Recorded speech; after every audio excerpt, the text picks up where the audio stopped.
हया और जादुई कलम भाग 1 पार्ट 2। पहला प्रयोग। रात का समय था।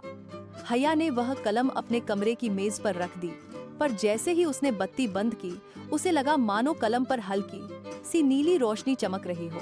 दिल की धड़कन तेज हो रही थी। हया ने धीरे धीरे कलम उठाई और पास रखी डायरी खोली।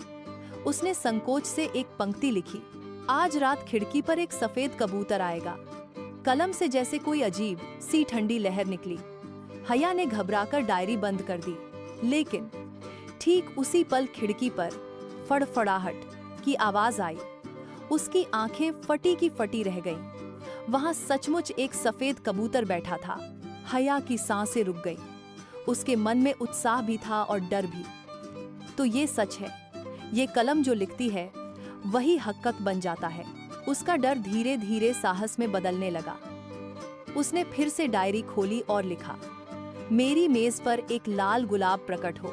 अचानक कमरे में झपाक की आवाज हुई और उसकी मेज पर एक ताजा सुगंधित लाल गुलाब रखा हुआ था।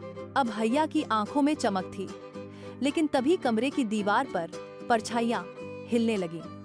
गुलाब की खुशबू के साथ एक अजीब सी ठंडी हवा फैली और फिर उसने देखा उस गुलाब पर बूंद बूंद खून टपकने लगा। हया घबरा गई। उसने जल्दी से कलम डायरी से दूर फेंक दी, मगर कलम अपने आप हवा में उठकर डायरी पर जा गिरी और बिना हया के हाथ लगाए खुद लिखने लगी। खेल शुरू हो चुका है। हया के हाथ कांप गए। उसकी आंखों में डर साफ झलक रहा था। उसे समझ नहीं आ रहा था कि यह कलम वरदान है या अभिशाप। आखिर कलम खुद क्यों लिखने लगी?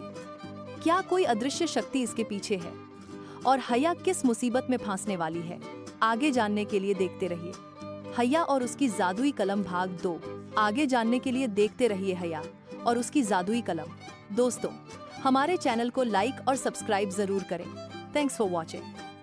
Please like, share and subscribe.